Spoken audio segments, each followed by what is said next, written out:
আমি হোজাই জিলাৰ লংকাৰ বামুনগাঁও পিপলপুখুৰী আঞ্চলিক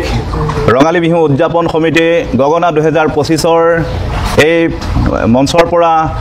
সমূহ অসমবাসী ৰাইজক আমি বিহুৰ উলগ জনাইছো। আজি বছৰৰ প্ৰথম দিন। আজি এই প্ৰথম দিনত আমি আমাৰ বিহুৰ কাৰ্যসূচী প্ৰথম বহাগৰ প্ৰথম কাৰ্যসূচী আমি পতাকা উত্তোলনেৰে বিহু পতাকা উত্তোলনেৰে আমাৰ কাৰ্যসূচীভাগ আমি আৰম্ভ কৰিছোঁ আৰু লগতে আমাৰ শহীদ তৰ্পণ অনুষ্ঠানটিৰে আমাৰ আজি পুৱাবেলাৰ কাৰ্যসূচী আমি আজি আয়োজন ইতিমধ্যে আমি সমাপ্ত কৰিছোঁ আৰু এতিয়া আমি গাঁৱৰ বয়োজ্যেষ্ঠসকলক ঘৰে ঘৰে গৈ আমি এটি সেৱা জনাই আজি আমাৰ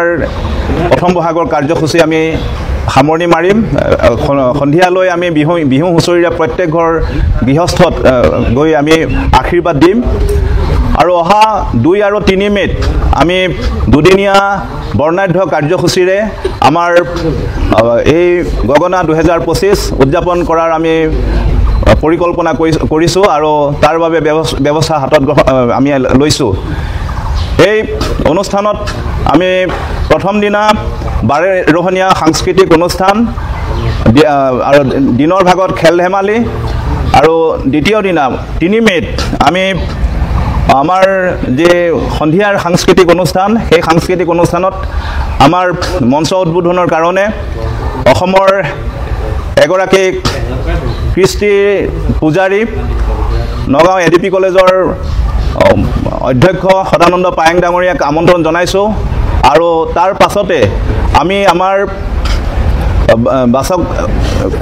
নিৰ্বাচিত বিহু দল দুটিক আমাৰ ইয়াত বিহু পৰিৱেশন কৰিবৰ কাৰণে ইতিমধ্যে আমি আমন্ত্ৰণ জনাইছোঁ আৰু তাৰ লগে লগে নিশা 10 বজাৰ পৰা অসমৰ এগৰাকী জনপ্ৰিয় কণ্ঠশিল্পী ভিগু কাশ্যপে তেখেতৰ গীতৰ শৰাই আমাৰ ইয়াত পৰিৱেশন কৰিব। তদুপলক্ষে আমি এই আজিৰ যি কাৰ্যসূচী আৰু